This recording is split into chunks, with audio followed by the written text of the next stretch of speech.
Hi friends, welcome back to our channel cooking hours. അപ്പോൾ ഇന്ന് ഞാൻ തയ്യാറാക്കാൻ പോകുന്നത് വളരെ ക്രിസ്പി ആയിട്ട് നമ്മുടെ വീട്ടിൽ തന്നെ ഫ്രഞ്ച് ഫ്രൈസ് എങ്ങനെ തയ്യാറാക്കി എടുക്കാമെന്നാണ്. അപ്പോൾ നമുക്കിത് എങ്ങനെയാണ് തയ്യാറാക്കുന്നത് നോക്കാം. അപ്പോൾ അതിനുവേണ്ടി ഞാൻ ഇവിടെ എടുത്തിട്ടുള്ളത് 2 വലിയ പൊട്ടറ്റോ ആണ്. അപ്പോൾ ഞാൻ ഇതുപോലെ കട്ട് ചെയ്ത് ക്ലീൻ ചെയ്ത് എടുത്തിട്ടുള്ളതാണ്. അപ്പോൾ ഞാനിവിടെ എടുത്തിട്ടുള്ളത് വെള്ള നിറമുള്ള പൊട്ടറ്റോ ആണ്. അപ്പോൾ നിങ്ങൾ ഫ്രഞ്ച് ഫ്രൈസോ അല്ലെങ്കിൽ പൊട്ടറ്റോ ചിപ്സോ ഒക്കെ ഉണ്ടാക്കുമ്പോൾ വെള്ള നിറമുള്ള പൊട്ടറ്റോ എടുക്കാനായിട്ട് ശ്രദ്ധിക്കുക. പിന്നെ മഞ്ഞ നിറമുള്ള പൊട്ടറ്റോ നമ്മൾ കറി വെക്കാനായിട്ടാണ് സാധാരണ യൂസ് ചെയ്യുന്നത്. ഇനി നമുക്കിതൊന്ന് ഹാഫ് കുക്ക് ചെയ്തെടുക്കാം. അപ്പോൾ അതിന് വേണ്ടിയിട്ട് ഞാനിവിടെ ഒരു ബൗളിലേക്ക് വെള്ളം ഒഴിച്ചതിന് ശേഷം അത് സ്റ്റൗവിൽ വെച്ചിട്ടുണ്ട്. അപ്പോൾ ഈ വെള്ളം ഒന്ന് ബോയിൽ ആകാൻ വരെ നമുക്ക് വെയിറ്റ് ചെയ്യാം. അപ്പോൾ ഈ വെള്ളം നല്ലതുപോലെ തിളച്ച് വന്നിട്ടുണ്ട്. ഇനി നമുക്ക് ഈ പൊട്ടറ്റോ ഇതിലേക്ക് ഇടാം.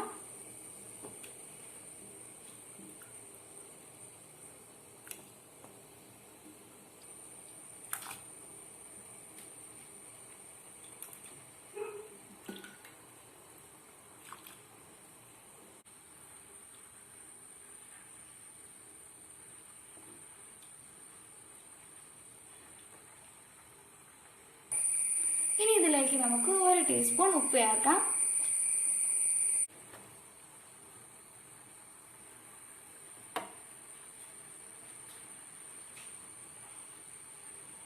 ഇനി ഇത് നമുക്കൊന്ന് 3 മിനിറ്റ് വരെ ഒന്ന് കുക്കാനായിട്ട് വെക്കാം. അപ്പൊ ഇത് ഏകദേശം ഹാഫ് കുക്ക് ആയിട്ടുണ്ട്. ഇനി നമുക്കിത് കോരി മാറ്റാം.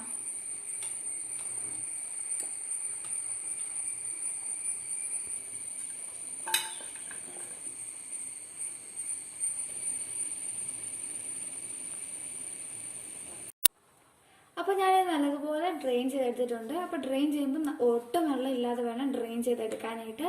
ഇനി ഇതിലേക്ക് നമുക്ക് 1 ടീസ്പൂൺ കോൺഫ്ലോർ ചേർക്കാം.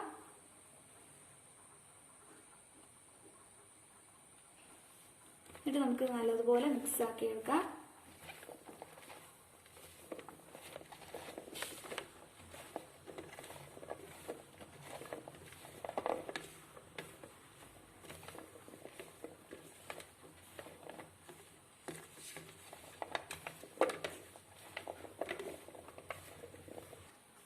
അപ്പം ഞാനിത് നല്ലതുപോലെ മിക്സ് ആക്കി എടുത്തിട്ടുണ്ട്.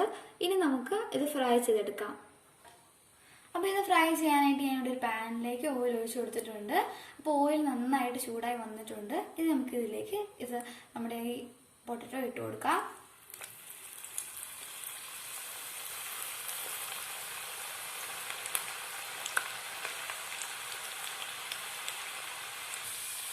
ഇനി നമുക്ക് തീ മീഡിയം ഫ്ലെയിമിലേക്ക് ആക്കാം.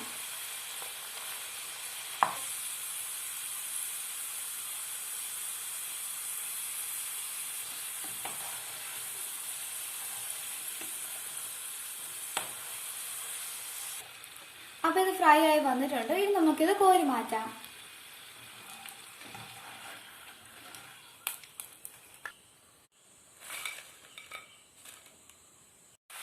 ഇതുപോലെ തന്നെ നമുക്ക് ബാക്കിയുള്ളതും കൂടെ ഫ്രൈ ചെയ്തെടുക്കാം.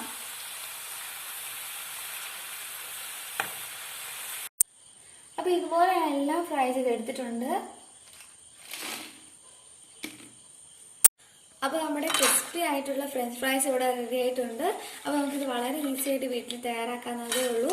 അപ്പോൾ നിങ്ങൾ വീട്ടിൽ ഒരിക്കലും ഇത് ട്രൈ ചെയ്ത് നോക്കണം. ട്രൈ ചെയ്തിട്ട് ഫീഡ്ബാക്ക് അറിയിക്കാൻ മറക്കരുത്. അപ്പോൾ നിങ്ങൾക്ക് ഈ വീഡിയോ ഇഷ്ടമായെങ്കിൽ ലൈക്ക് ചെയ്യാനും ഷെയർ ചെയ്യാനും സബ്സ്ക്രൈബ് ചെയ്യാനൊന്നും മറക്കരുത്. അതോടൊപ്പം നിങ്ങളുടെ ഫേസ്ബുക്ക് പേജും വെബ്സൈറ്റൊക്കെ സന്ദർശിക്കണം. അതിൻ്റെ ലിങ്ക് ഡീറ്റെയിൽസ് ഒക്കെ താഴെ ഡിസ്ക്രിപ്ഷനിലുണ്ട്. അടുത്തൊരു പുതിയ വീഡിയോ ഉടൻ വരുന്നതായിരിക്കും. Bye bye.